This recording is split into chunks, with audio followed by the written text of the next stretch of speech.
السلام عليكم ورحمة الله وبركاته أصحابتك وحرم فاتوش فاميلي السودة وهذا ولاش فاتوش كنا كدعوني سينو فاتوش فاميلي ما شاء الله كسود وهذا القناة كي لا هذا القناة بدل لا القناة بالله فهمت ما شاء الله صومانتي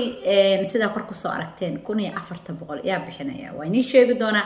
كوني بحنايا كوني بحن دونا هذا على دك أنت دك فايس سيدا قال بايدن iyo union addresskiisa tomorrow aan wax yar ka dhir rabaa hadii la idmo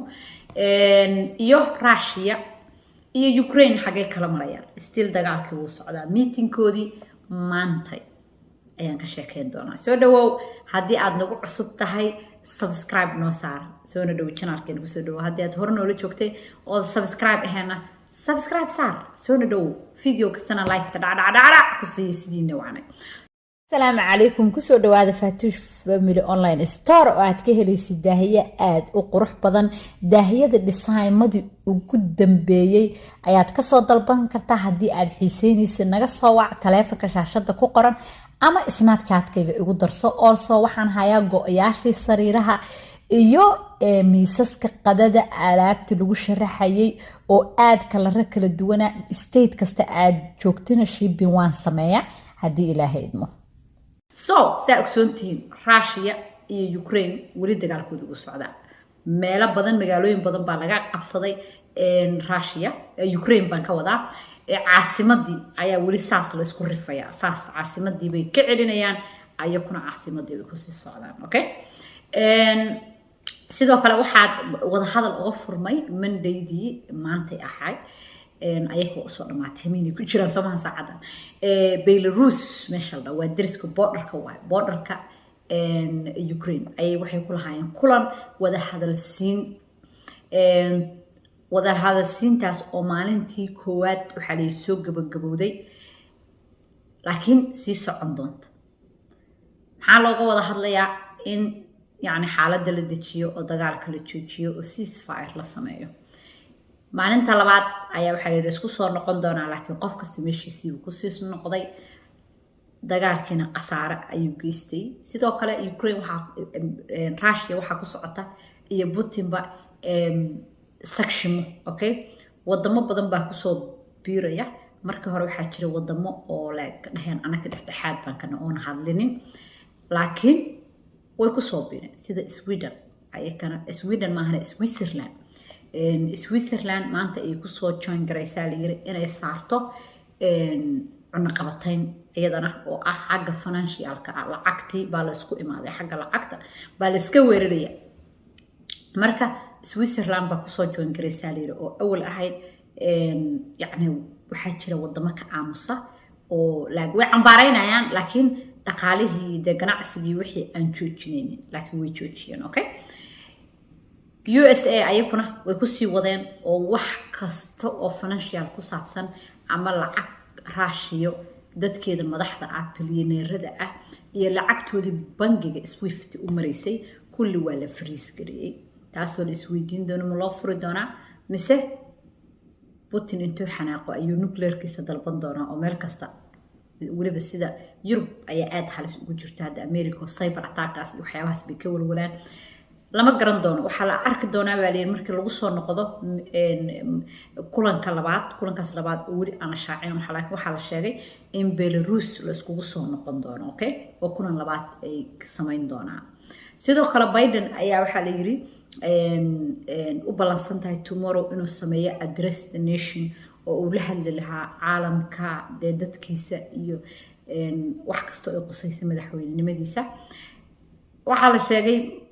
unionka markii uu madaxweyne kale kasta uu sameynayo oo uu rabo inuu hadlo waxa jirta agenda ama topic-yo iyo mowduucyo uu soo diyaarsado mowduucii waxa la yiri hore loo soo diyaariyay waxay noqotay in dib loogu noqdo warqadiisii la jeexjeexo fahmaysa because xaaladda hadda taagan iyo wixii uu rabay inuu nationka ka address gareeyo oo ku saabsan still hadda way ku saabsanaysaa laakiin the inside buu ahaa fahmaysa inside iyo haddii ugu badato wuxuu kusoo dari lahaa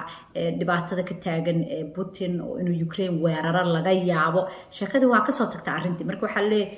Biden oo topic-giisii ama mowduuciisii address the nation warqadii loogu talagalay si madaxweyne kasta waa loo soo diyaariyaa hadalku iyo waxyaabo uu ka hadli doono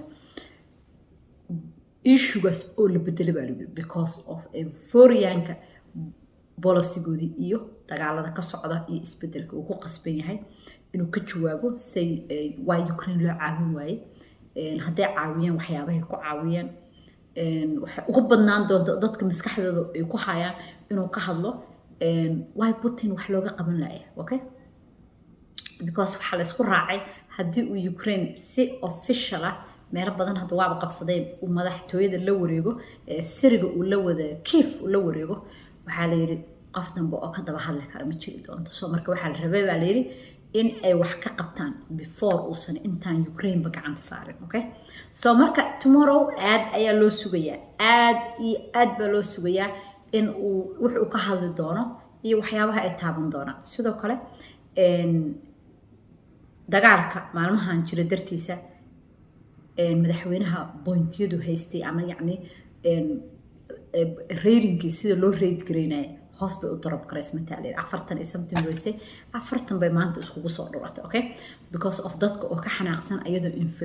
inflationka ay jirtay yacni sicir bararka wadanka struggle gareynayo haddana sida uu ugu jawaabay Putin oo ah ka aamusnaansho badan iyo sakshimayn yar iyo inuu de ninkii dhan laga cabsanayo uu tusay inuu waxba ka qaban karo soo aad ba loogu dhaga taagaya sidoo kale Trump oo uu campaign gareynaya 2024 ayaa wuxuu uga taagay haddii aniga ahaan lahaa bedelku uu haysto yacni week joe u dhahay yacni aad ayuu u tabardaran yahay u dhahay ma fahad dadkiina wuxuu tusay inay aad u taran dabar daranahay caalamka haddii aniga haysanaa wax fiican ayaan ka qaban doona laakiin waaba soo noqonaya soo daadista credit-ku u siiyay Donald Trump marka qaarkood waxa la yiraahdaa Donald Trump already dadkii adduunka asaga biscunay way madaxweynaha ugu dhiganta amarka laakiin de waa siyaasad oo wuxuu rabaa inuu wuxuu ku soo bixi lahaa sidoo kale hadda u gudubno stimulus check ayaa waxaa laga bixinayaa 1400 oo baqtiya nasiib 1400 si baqtiya nasiib ayaa loo bixinayaa كونيجا كل دتك عيوة دقن أدي كونيجا استجنتي دكتة يا تاجا جونسون كاوني أيا بحنا يا عيوة أيا وحو بحنا يا وقلت لك علي وحالي 3.5 مليون أو لعكتي كوكسو أدي كوني بود because وعرفتين مركي 1.9 تريليون